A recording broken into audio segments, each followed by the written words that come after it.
Hey everyone, so I'm back here today. So today we are going to do the analysis on Lentor Central Residences. I hope you have been liking all my previous analysis such as Alta, Parktown as well as the price analysis for all of those videos. I hope you like my analysis. I hope you like my insights. And of course, we'll be continuing the same framework as how we have been doing our previous analysis. So to start off, we will have the rapid fire information. We will run through all the information about the developer, my insights and opinions on it. The next thing is, of course, the site plan and unit analysis. We have a new app here that makes it a lot more interactive and straightforward to really look at the floor plan as well as the site plan together. All right, followed by, of course, why I will not buy Lentor Central Residences and why I will actually buy Lentor Central Residences. Followed by a price prediction with whatever limited info that we have right now and based on my experience in the market as well as the numbers that we see on the internet as well as published on the newspapers, how much the land was sold for. We will be using those numbers to actually analyze how much Lentor Central Residences will likely be launching at. And of course, last but not least, it will be my evergreen scorecard. So now we move on to the rapid fire information. We are situated along 18 Lentor Central Road as well as 20 Lentor Central Road, sitting on a site area of 14,703 square meters with a plot ratio of 2.8 and an overall GFA of 44,420 square meters. Tenure is 99 years. Leasehold with one block of 27 stories, which is block 20, and one block of 28 stories, which is block 18. They are probably the highest blocks or highest buildings within the Lentor collection. Right, and of course, it's a development mix of an additional early childhood development center and ECDC with about 500 square meters. So why this is important? Because you need to know that based on the government plans of the Lentor collection area, when this township is actually developed, the main focus is actually to have childhood development and childcare services. So that is the main emphasis within this area. And you realize that in this area, there are actually more than 4 childcare developments feeding this area. So it comes with 477 units with a car park ratio of 1:1, total 477 lots with 4 accessible lots. Now, this is something to take note of because Lentor Central Residences being right opposite an MRT station less than 500 meters away, they are still giving you 1:1 car park lots. This is one added advantage that adds to my evergreen scorecard. So take note because every time when you're right beside the MRT and a mall, usually they will only give you 80% capacity in terms of car park lots. But this time around at Lentor Central Residences, they are giving you 1:1. So this is something very attractive because you wouldn't have to fight for your lots most of the time because of the composition of 1 bedrooms and 2 bedrooms, likelihood they are being rented out or bought for investment. You will have these units usually won't have cars or don't drive. So in a way, even at 80% capacity already, your car park is unlikely to be filled up to the max. If you are at 1:1 car park ratio, which is 477 car park lots, the likelihood of it being filled up is actually very, very, very low. All right, so in terms of that, this is one added advantage for you. Architect P&T and the rest of the information is what you see here below. All right, so before we move on to the site plan analysis, do take note that this developer is a joint venture between Kuko Land, Intrepid Investment, and CSC Land Group, as well as Hong Leong. All right, so actually it's something that I look out for when it comes to developers. First of all, when you are in the Lentor collection, you are surrounded by mostly Kuko Land properties as well as Hong Leong developer. All right, of course, you will have something like Hillock Green, which is by Soil Build. But take note, down here, based on this joint venture itself, we have this guy here called CSC Land Group.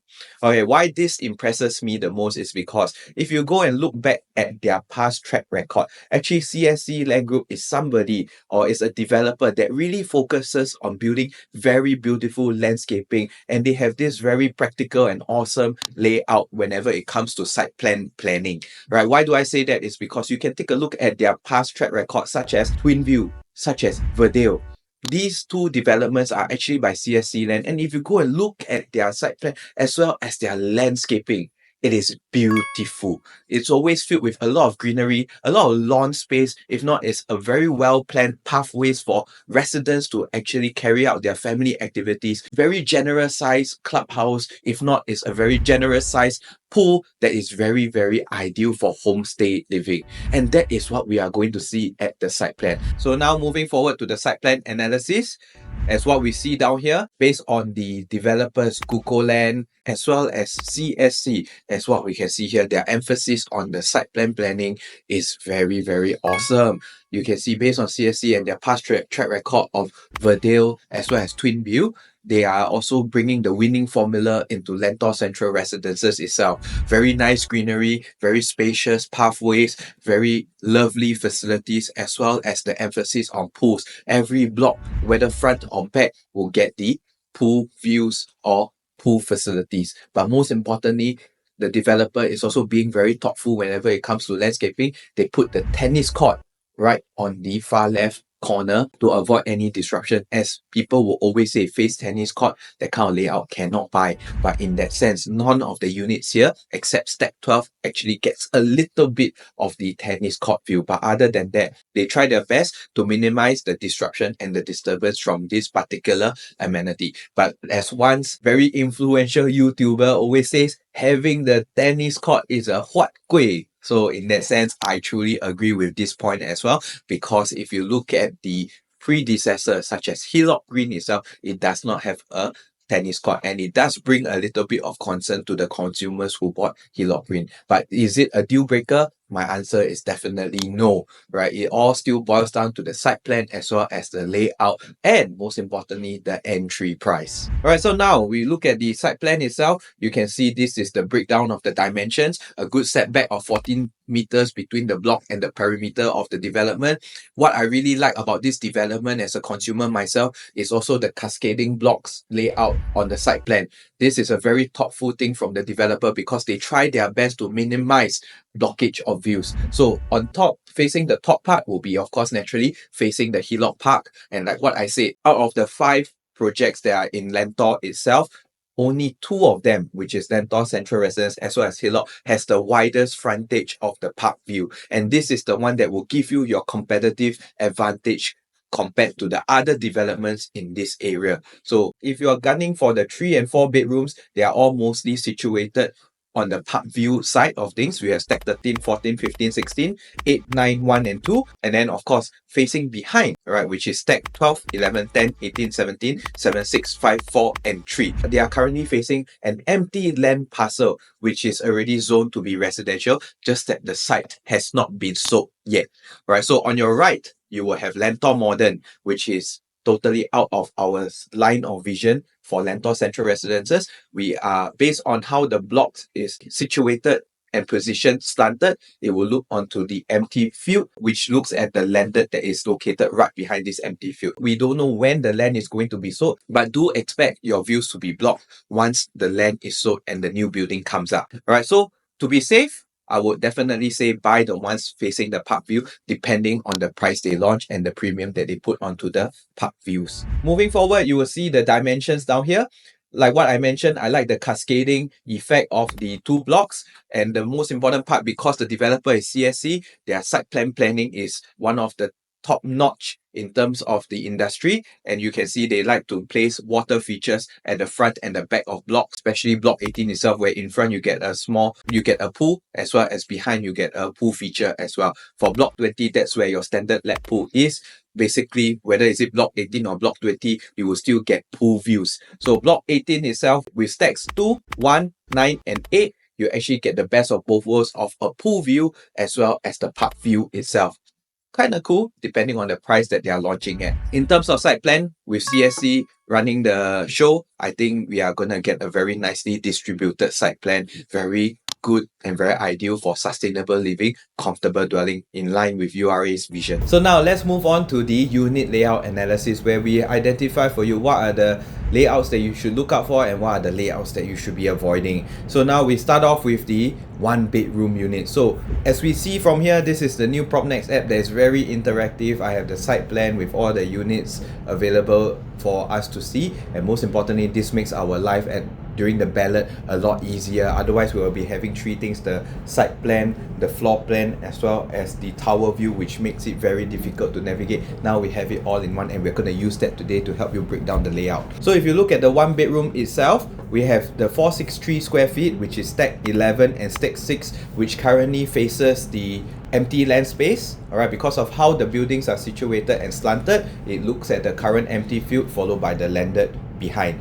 Alright, so of course the developers are very smart and thoughtful. They put all the smaller units that faces the future block view, they put the bigger units that faces the park view unit. So of course, this being a one bedroom, the emphasis will be more on the entry price itself rather than the views. Alright, because the buyers who buy this will look at more on the numbers rather than looking at the views, which places the premium on these numbers. So if we look at that and we work according to that thought process, we will have stack 11 and stack 6 facing the future block view or the future land parcel. Alright, so we have stack 11, and if we look at the floor plan, this will be a 463 square feet one bedroom unit. As what we can see down here, as you enter from the entrance, you are greeted by the galley kitchen and a 22 square meter living and dining, followed by the master bedroom and master bathroom on the left. And of course, because of the URA policies, the balcony space is limited to only 5 square meters, which is an ideal size for this 463 square feet. My personal opinion is this: I personally feel that the kitchen is a little bit too long for my liking. In fact, it wastes quite a fair bit of space, which could have gone directly into my master bedroom space or give me a bigger living. What I really like about this is the so-called separated and living and dining. At least there's a designated space for these two purposes. And like what I mentioned before in my previous video, having a one bedroom with a Jack and Jill toilet access is my definite number one priority, because in case you have guests coming over, whether is it for the tenant or for yourself, alright, you do not want them to be walking into your master bedroom just to get to the toilet. For this, you have access from the living room. It really makes a lot of sense. Like what we mentioned before, if you're starting with your building capital process, buying a one bedroom is actually a viable choice to kickstart this process. And given the 2019 policies that actually limits the shoebox units, you will realize that a lot of developers today, because of the limitations of GFA, they are unable to build one bedrooms without compromising on the distribution on 2 and 3. So some of the developers do not build one bedrooms, and you will see recent launches, there are lesser and lesser one bedrooms being launched, and this in turn would actually control the supply moving forward. So one day the one bedrooms, as the prices continue to rise up more and the market continue to progresses, the one bedrooms one day will become a valuable commodity as well, as the supply is being absorbed by the market. Okay, so moving forward, two bedrooms itself, we have 4 variations: 678 square feet, 689 square feet, 786 square feet, and 797 square feet. So they are mainly stack 14 and 15, which faces the park, stack 10 and stack 18, which faces the empty parcel, stack 9 and 1 faces the park, stack 6 and 4 faces the empty parcel. So we start off with the analysis of 678 square feet, which is stack 10 and stack 1. So this is a 678 square feet layout. As we enter from the entrance, you are greeted with an enclosable kitchen of 5 square meters. This is one of the strong design ethos that we look out for in terms of the 2-bedroom layout. Enclosable kitchen. I always tell people, whenever you buy 2 bedrooms, must buy enclosable kitchen with 2 bed, 2 bath. That ensures your exit strategy. So as we move on here, we will see there is actually a designated space for your dining area. In fact, a very wide one, and this is what I really like about this layout, because not only do you have a flexibility of fitting in a wider dining set, but you also can utilize this corner to create some storage for your own use. As you move on, you will be given a 23 square meters living and dining with 2 bedrooms on each side, left and right. That's why it's called the dumbbell layout. What I like about this layout is actually it has a junior suite feeling as well as a master bedroom suite. In that sense, both have their own personal toilet space. What I really like about this layout is the developer is very thoughtful. The second bathroom actually comes with a Jack and Jill access, which ensures that even the second bedroom occupant is not disturbed whenever you have guests coming to visit you in this unit. And looking at the size itself at 678 square feet, this is one of the best layouts and the best investment choice you can go for, because it fully capitalizes on the harmonization effect. Given the 2 bed 2 bath, whenever we look at this layout, it's likely going to be about 721 square feet to 742 square feet kind of range. I'm sure these numbers will seem very familiar to you, but now due to the harmonization effects, it has dropped to 678 square feet, which brings the quantum to a very attractive pricing. Assuming based on what I hear on the ground, 2,100 PSF launch price times 678, maybe for a 2-bedroom is 2,200 PSF times 678, you'll get a quantum of about 1.48 to 1.5 mil. A very palatable quantum, cheapest in the entire Singapore. Where else can you find a 2-bedroom, 2-bath enclosable kitchen below 1.5 mil? So this is definitely one of the choice units I will look out for. So now as we move on to the other variations of 2-bedroom, which is the 689 square feet unit. The 689 square feet unit is stack 18 that faces the pool, the drop-off setback, followed by the empty land parcel with the landed view. So if you go high enough, you'll be able to see landed views at the moment before the building in the land parcel is constructed. So if we look at the floor plan itself, this one follows the traditional 2-bedroom layout. This is not a dumbbell layout. As we enter the main entrance, no frills, no nothing. Straight away you're greeted with the kitchen, no extra corridor space that wastes a lot of unnecessary space. You're greeted with a living room area and a dining area of 23 square meters. What I feel about this is, comparing to the 689 square feet, your dining space is very limited here. It leaves no room for customization or a bigger dining set. To me, for this space itself, I do wish that the dining area is slightly bigger to be able to accommodate more guests, or at least more comfortable dining area for my own family needs. As we move on, I think probably this limitation comes from the space being allocated to the corridor space that leads to the bedroom. But of course, you gain some, you lose some. By allocating this space to the corridor area, it does give more privacy for the occupants of the master bedroom and the second bedroom. So it really depends on what your family is looking for lah. Alright, so the good thing about Lentor Central Residences is they are very generous whenever it comes to Kuko Land as a developer. They always make sure that their second bedrooms are at least 9 square meters and above. Alright, if you look at Lentor Hill Residences, which was by Kuko Land also, their second bedroom was 10 square meters. So in that sense, this caters to the homestay needs of small families. Master bedroom is 18 square meters with master bed and master bath. As usual, the balcony is 5 square meters. Now do take note one more thing, the living room width is about 2.8 meters, which is a very ideal width for a 2-bedroom unit. So the difference between the 689 as well as the 678 square feet is just that extra corridor space. Otherwise, everything is pretty similar. Now we move on to the 786 square feet variation. With 786 square feet, you got these 4 stacks: stack 14, stack 15, stack 5 and stack 4. Stack 14 and stack 15 faces the park. Stack 5 and stack 4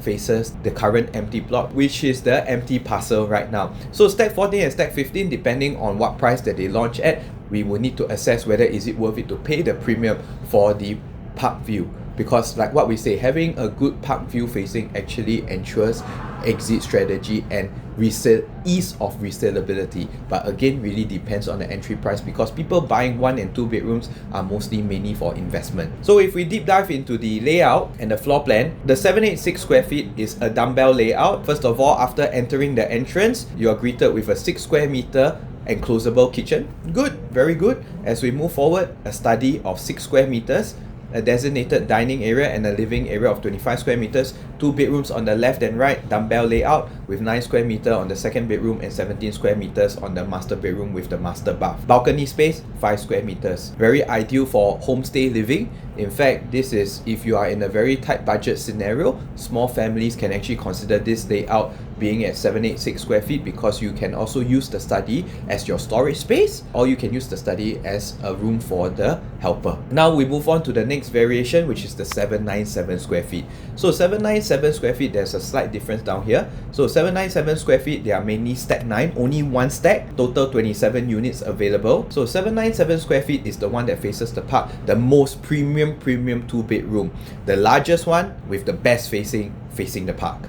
Alright, so we can see from here, as we enter the main entrance, similarly, no wastage of space, greeted by a kitchen of 6 square meters, a study of 5 square meters, with a bigger living room and dining area of 27 square meters. Master and second bedroom, pretty similar, no difference. So this is my opinion. I feel that 797 square feet itself pretty much defeats the purpose and you actually end up paying a higher quantum for this. It does hit the banks a little bit, just for a little bit more space in the living room area. The difference is the 2 square meters in the living room area, which gives you a wider wall space for your living room area, meaning to say you can fit a bigger couch. But if you personally ask me, I would definitely place 786 square feet 2 bedroom plus study as the priority, because you get a bigger study at 6 square meter. I mean, I would think that if you, first of all, you will need to pay more because of the bigger space at 797. But secondly, you're not getting the space in a very purposeful way. So if by choosing the 786 square feet, I would rather get the space in the study area because it can serve my homestay needs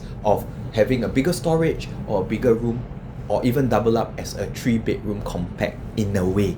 Alright, so to me, 797 square feet kind of defeats the purpose, and it, in fact, does not capitalize on the harmonization effect. You end up paying for a bigger quantum just for a bit of wasted space inside the living room area. So now we move on to the 3 bedrooms. So for the 3 bedrooms itself, it's very straightforward.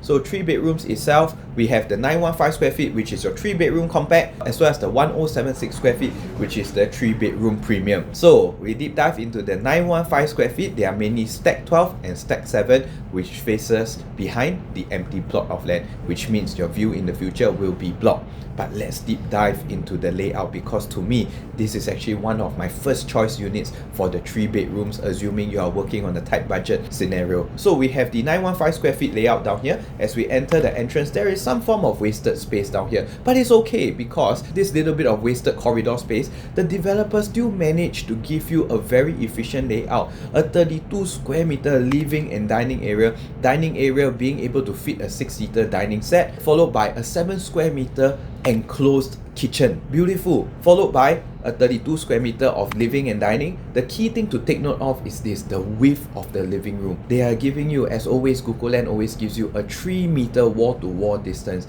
and this is something that we need to take note of, because it really makes the whole space very spacious, very ideal for living. And of course, we enter the corridor area space, greeted by the 3 bedrooms.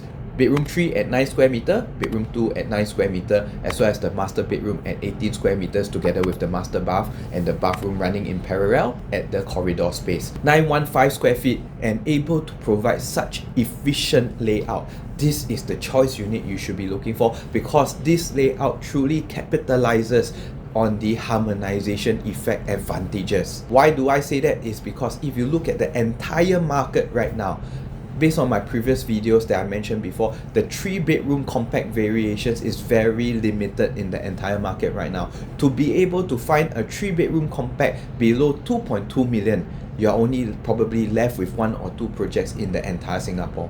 And the thing is this, being at 915 square feet, it brings down the quantum by quite a fair bit. In fact, if we put a starting price of 2,200 PSF, 22 times 915, you actually get a quantum of $2 million. This actually gives you a competitive edge comparing to the current supply of 3 bedroom compacts in the market, where they have already exceeded 2.2 mil. And even comparing to previous supply of 3 bedroom compacts, they were all in a price of 2.1 to 2.15. Just right beside itself, Hillock Green transacted their 3 bedroom compacts at 2.1 mil to 2.2 mil. So if you are able to get back a 915 square feet 3 bedroom compact at $2 million quantum at Lentor Central Residences, it does fill the market price void. But not only that, it gives you an additional 100k of safety net that you can leverage on, that will well become your profits in the future. That's why this is one of my top priority choice units when you're going for the ballot when it comes to Lentor Central Residences. Now moving forward, we move on to the next variation of 3 bedroom, which is the 1076 square feet. So if we look at the 1076 square feet, we have 2 choices, which is stack 17 facing the empty plot of land, followed by stack 2 which faces the park. Now if you are choosing 1076 square feet 3 bedroom premium, my take is this: you should be going for the stack that faces the park view, because this one gives you the added competitive advantage as compared to the 5 other developments in the entire Lentor collection. Alright, Hillock Green and Lentor Central Residences has the widest park view frontage. The rest, they either face each other internally or face outside, such as landed view facing. Alright, so to me, I have seen in my experience as a realtor that people actually pay a premium in the resale market just to get the best views, because how often do you end up facing the park? And given this, it really adds to the perfect formula of the Lentor area or the Lentor collection. Why do I say this? Because by Lentor Central Residence or the Lentor collection itself already has an MRT as well as a mall within 5 minutes walk. Now, how do you edge off the competition? By getting the park view. This adds to the perfect formula that you are already getting. And isn't this the best for your exit strategy? So if we deep dive into the 3-bedroom premium layout, first of all, coming in here, you are greeted by a foyer area which can well be constructed to become your storage area, such as for your shoes, so on and so forth. A 12 square meter kitchen, yard, and a bomb shelter of 4 square meters. 34 square meters of living and dining, slightly bigger than the 915 square feet. Same 3 meters wall to wall distance, followed by the 3 bedrooms on the right side with the toilets running in parallel to it. Nothing to complain about this layout. The best 3-bedroom premium layout that you can get, the most ideal one given the width of the living room, the size of the kitchen, as well as the additional bomb shelter space that can be used for your storage needs. As we move on, we go on to the 4 bedrooms. The 4 bedrooms comes with 2 variations, 1184 square feet, the 1399 square feet. Stack 13, stack 16, stack 8, and stack 3. So we start off with 1184 square feet first, which is stack 13 and stack 8, both facing the park views. Stack 13 being directly just behind the park, stack 8 will be the one that gets the pool view, the landscaping of your own development, and then leading on to the park. For this layout itself, we have the floor plan here. 1184 square feet is the one that capitalizes on the GFA harmonization and fills up the price void that in this market. First of all, after entering the entrance, you'll be greeted with a kitchen, yard, as well as a bomb shelter space of 13 square meters, 44 square meters, and 2 square meters respectively. A living room space of 33 square meters, pretty similar to the 3-bedroom premium, followed by the 4 bedrooms on the left, or 9 square meters, with the toilets running in parallel to it. A very standard 4-bedroom portrait layout. What I really feel as a 4-bedroom, it does fit the family needs of the demographics here, but like what I always mentioned before, 4 bedrooms should have a landscape layout. But ever since the GFA harmonization policies took place, I think developers have found the balance of introducing a 4-bedroom variation of 1184 square feet. So I think this is something that you should be looking out for because of the lack of supply of 4 bedrooms in the entire market. But not only that, because of the harmonization effect, 1184 square feet times about 2200 PSF, 2.6 mil, right? To be able to get 2.6 mil 4-bedroom in this current market, it is even cheaper than some of the resales in the current market. So it does fill up the price void of this current market, and I think there will be quite a fair bit of attraction during the balloting process. Now we move forward to the 1399 square feet. The 1399 square feet are stack 16 and stack 3. Stack 16 faces the park, stack 3 faces the empty plot of land behind, which will have a building constructed in the future. So if we look at the floor plan itself, coming in here, what I really love about this layout, very little corridor space, but most importantly, it provides a storeroom as well as the bomb shelter, so that you do not have to have a tussle between the purpose of space. Should you use it for a storage purpose, or should you use it for your helpers' needs? Alright, so for this, you do not have to go through that tussle and struggle. As we continue through the corridor space, we are greeted by a kitchen of 13 square meters, a 3 square meter store, and a 2 square meter utility toilet. 40 square meters of living and dining with 5.35 meters wall to wall from the dining wall to the living wall. Like I always say, buy 4 bedrooms must always look for landscaping layout. And ever since the introduction of GFA harmonization, it has been pretty hard to find a landscape layout 4 bedrooms, I must say. So this 1399 square feet actually provides this additional advantage. A landscape layout with the width of the balcony parallel to the living room area. Imagine just waking up to this beautiful view of the park with such a right from the own balcony. Isn't that beautiful? Alright, so as we move on, you are greeted with all your bedrooms at 9 square meters, followed by your master bedroom at 21 square meters with a walk-in wardrobe. Ideal for luxurious living, and like what I said, 4 bedrooms must always get landscape layout because of the grandeur and the width of space, that perspective and the perception it gives you whenever you enter this wide living room space. Beautiful. So, but moving forward, the 1399 square feet, actually if you look at it, I do feel that it's a bit too big given the harmonization effects is already happening. I do feel that they can actually cut down the size a little bit, but I'm also trying to understand as a consumer why the developer made this variation. Because if you realize there isn't a 5-bedroom variation or 5-bedroom layout for Lentor Central Residences, but based on their previously launched property, which is Lentor Mansion, they do have a 5-bedroom variation. Alright, so but if you look at it, the sizes are pretty similar, but if you look at the layout of the 5-bedroom at Lentor Mansion, it is a portrait layout. And if you go to their show flat, which is still currently available, they actually knocked down the bedroom beside the living room to create this landscape perspective. So why do we need to sacrifice 1 bedroom there just to get that kind of landscape layout and space and grandeur?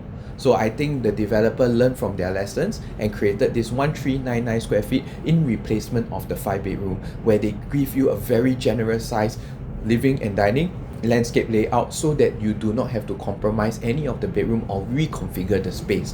In fact, they give you back the benefit of customizing the space, having the 40 square meter of living room, whether you want to carve out an extra space for an additional study or maybe make a small room out of it. We leave that to you as the consumer. Alright, so to me, the small disadvantage is the size of this 4-bedroom because it does not really utilize the carbonization effects advantage. In fact, it might drive the quantum up by quite a fair bit, and that is what makes me very concerned. Alright, so before we move on to why I will not buy Lentor Central Residences, if you like what you see, please continue to like, share and subscribe as we continue to create more awesome analysis for you. So let's move on to why I will not buy Lentor Central Residences. Number one, it is the developer themselves. You may be wondering, this developer not good man? Wow, Matthew, you just now say until the developer so zai. Actually, I agree, developer is number one. Gukoland provides very high quality materials, designs the best landscaping as well. But to me, because the Lentor area is largely dominated by Gukoland, other than Hillock Green, which is developed by Soilbuild, the rest are all Gukoland, or if not, it's their parent company, which is Hong Leong.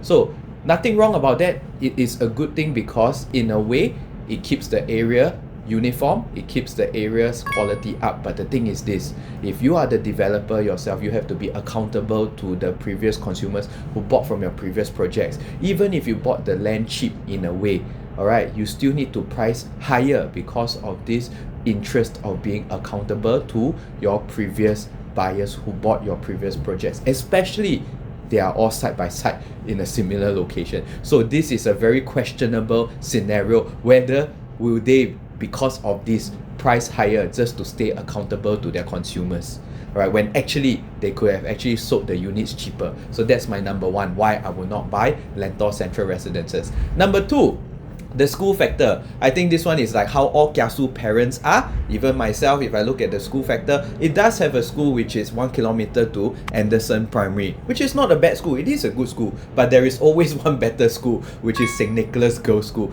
And the unfortunate thing about Lentor Central Residences is this: it is out of the 1 kilometer mark of St. Nicholas Girls' School. And with that in mind, it does place a little bit of disadvantage with the likes of Lentor Mansion as well as Lentor being within 1 click. So in a way, next time when people come and compare the developments, the 5 developments or 6 or 7 developments within the Lentor collection, they will see that, hey, Lentor Central Residences just doesn't have the 1 kilometer mark to St. Nicholas Girls' School.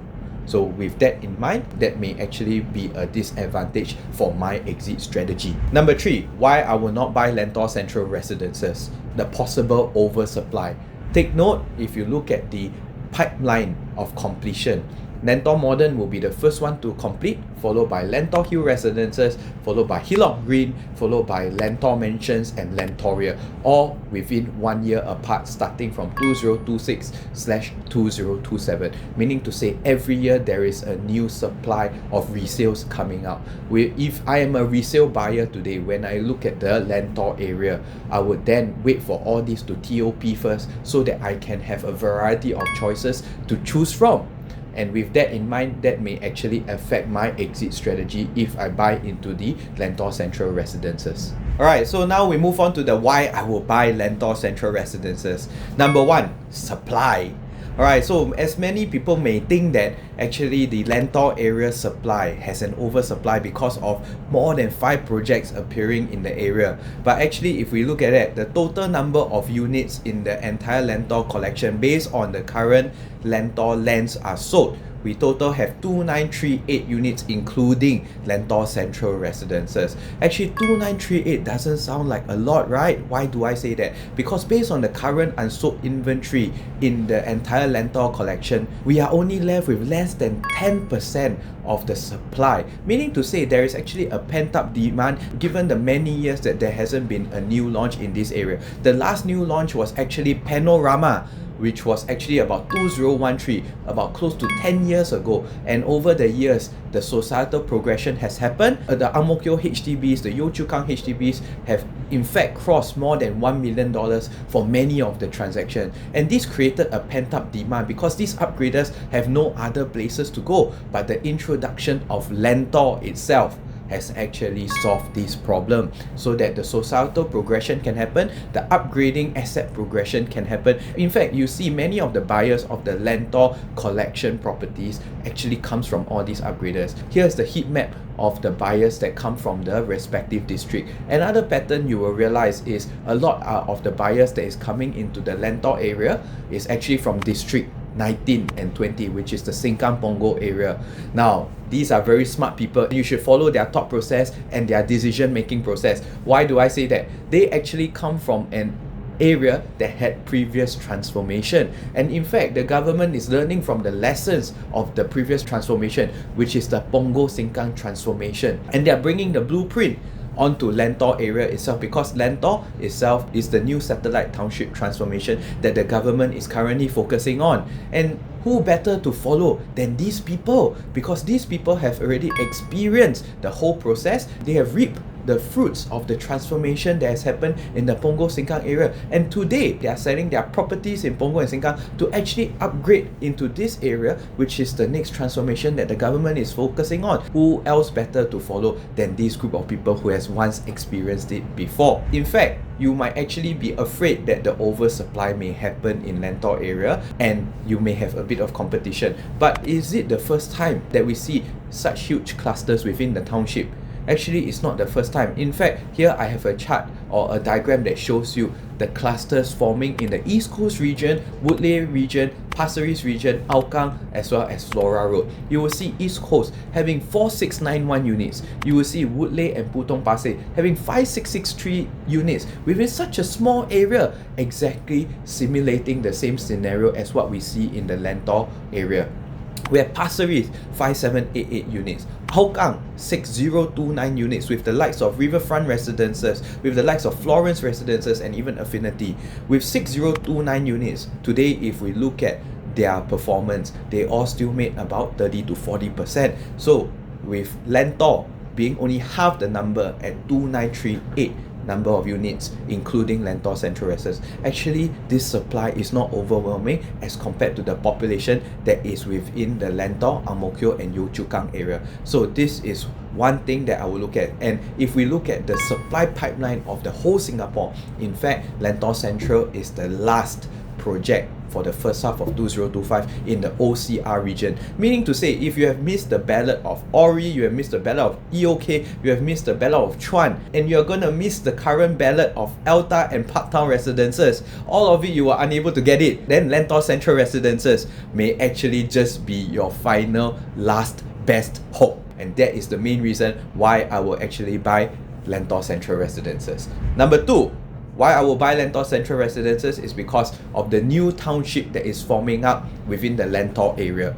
So if you actually recall my previous video about the transformation video, how to identify which area to go for, as well as the 3-phase transformation framework. You have announcement, completion, and infrastructure. You will realize that the announcement of the TEL line is in 2014, the completion of the Lentor portion is in 2021, and what is it? The next phase after completion is always the infrastructure, which is exactly what the government is focusing on right now. You will realize along the TEL line, that's exactly where all the government land sales is happening. Now, if we draw our experience and draw the lesson from what my previous video mentioned, you will realize that the infrastructure phase itself is the phase where it grows the most rapidly, the fastest, and the most exponential growth that you can experience. Just applying the Bidadari estate example, just after the completion phase in the infrastructure phase, the Woodleigh area grew by 112%. So if you're looking for a place where you experience rapid growth within the next 3 to 5 years of capital appreciation, then actually focusing on Lentor area provides you with this advantage. And most importantly, if you look at the TEL line map itself, you will realize why the government need to focus on selling the Woodlands area as well as the Lentor area first, because this forms the start of the line which they have to provide the price support for the stations further down. Because they belong to the OCR region, they need to set the price at 2,000 to 2,500 per square foot before the government can start selling the city fringe properties like Caldecott, Mayflower, so on and so forth, where they will be likely be at 2,728 per square foot. So Lentor actually provides a price support, but not only that, it provides a first movers advantage. And now with the GFA harmonization effect taking place, and from what I heard on the ground, they are going to be launching at 21 to 22 PSF, it does bring you back to 2022/2023's pricing quantum, but yet still a reasonable PSF to stomach. So furthermore, with the blueprints that they learned from the Bidadari estate, you can see the similarities happening in the Lentor area. They are going by the radial structure, meaning to say we have a town center in the center and then everything around this town center. Basically, Lentor Modern comes with the mall and MRT, the integrated development in the center, and then of course you have the Hilo Park in the center with all the developments surrounding it. So by going through this radial concept, at least it keeps all the amenities centralized and close to the residential developments, rather than like Punggol Sengkang where it's more longitudinal. So meaning to say it's very long. To travel from one end to another end of Punggol is very far and very lengthy. So in a way, they like to make it into a radial structure to keep things close to each other in terms of amenities. Right, so my third point, why I will buy Lentor Central Residences, it is the pricing. Alright, so of course we have very limited knowledge about the pricing right now. Even as we speak and as we do this video, I have very limited information about the pricing. I only know about the indicative pricing being at 21/22 PSF. Alright, very attractive, but because of the GFA harmonization effect, it does bring us back to 2022/2023 pricing and quantum. And we can draw a little bit of reference here as we speak. So I have a chart down here which shows Panorama 3-bedroom pricing for the last 2 years. You can see for Panorama, which is a development that started from 2013, basically 11 years. If we look at it and do a prorated calculation, on 8 April 2024, a unit 1105 at 1012 square feet was transacted at 2.07 mil, 2046 PSF. Prorated price as though it is sold as a brand new property today, 2046 divided by 88 times 99, you get 2301 PSF. Basically, this resale, if it is sold as a brand new property today, the price transacted is equivalent to 2301 PSF in today's market. And mind you, for Panorama, it is non-harmonized. So we take 2301 PSF times 1.07 because 7% on the GFA harmonization, meaning to say by right, Panorama will be sold at 2462 PSF in today's market. So if my indicative pricing serves me right, of what I hear serves me right, at 2001 to 2200 per square foot, GFA harmonized, a new launch that is GFA harmonized being cheaper than a resale, I think this is something that we should really consider. And not only that, we have the likes of Lentor Hill Residences, non-harmonized again, and their 3 bedrooms are mostly 1098 square feet. And they launched at 2,200 PSF based on the last transaction. We are looking at a quantum of 2.4 million even. So meaning to say we have 2.4 million for the 1098 square feet already transacted in the area, hitting this kind of quantum, setting the pricing as a market leader. If our information serves us right, at 2,200 PSF times 1076, we are getting a quantum at 2.3 to 2.367 mil. Alright, meaning to say, by right, Lentor Hill Residences was launched 2 years ago. 2 years later, I'm still getting you back at the same quantum pricing. Isn't this a renewed opportunity to be getting into Lentor Central Residences itself? And that is the main reason why I will buy Lentor Central Residences. Today, if we are able to get back at 2 years ago pricing, isn't this a renewed opportunity for you? But furthermore, one more thing to take note. Lentor Hill Residences, which was the non-harmonized project that was launched 2 years ago, they have 2 blocks that are facing each other with no park views at all, but yet pay this kind of PSF and this kind of quantum. Today at Lentor Central Residences, you are getting the park views and yet more efficient layouts, and yet back at 2 years ago pricing. Isn't this the renewed opportunity for you to be entering Lentor Central Residences? And these are the 3 main reasons why I will buy Lentor Central Residences. So now we move on to the price prediction of Lentor Central Residences. So based on my last 2 price predictions for Alta and Parktown Residences, I have been right, everybody. So my calculations are quite spot on. So applying the same kind of formula, this time round, if we look at it, the Lentor Central Residences land parcel actually belongs to the same batch as the Norwood Grand. So both are OCR properties, and I'm going to use that as an example to draw the comparison and do a little bit of prorated calculation to do a price prediction for our Lentor Central Residences. So for Norwood Grand, the land was actually sold at 904 per square foot per plot ratio. So for Norwood Grand, it was actually launched at 1895 PSF with an average PSF of 2080 PSF and the highest PSF transacted at 2252 PSF. So using these numbers to do a prorated calculation to draw reference to our Lentor Central Residences and try to predict what it will be launching at. So we use the 1895 PSF starting from for Norwood Grand, and we do a prorated calculation. We take 1895 per square foot divided by 904 per square foot, multiply by Lentor Central Residences land sales price of 982 PSF per plot ratio. We will get a starting price of 2058 PSF, followed by using the average of Norwood Grand at 2080 PSF. We do the same prorated calculation again. We will get 2259 PSF for Lentor Central Residences. And finally, for the higher spectrum of it, 2252 per square foot for Norwood Grand. And if we do the prorated calculation, we will get 2446 per square foot for Lentor Central Residences. In that sense, that should form your boundaries. But in fact, if we look at it, is it really possible that Lentor Central Residences will launch at 2058 PSF, given the fact that the whole Lentor area is actually so-called monopolized by GoCo Land itself? So we then have to draw reference to Lentor Mansion, which is by GoCo Land itself, which was a land sold slightly earlier than Lentor Central Residences. In fact, Lentor Mansion is the first ever harmonized development in the entire Singapore. So in that sense, they were actually launched at 2104 per square foot with an average PSF of 2270 per square foot and the highest at 2476 per square foot. So we are actually quite accurate in terms of our numbers, but I do feel that the starting price for Lentor Central Residence cannot be 2058 PSF, given of what I heard from the ground and given the accountability that the developer has to ensure for the previous consumers who bought into their previous properties in the area.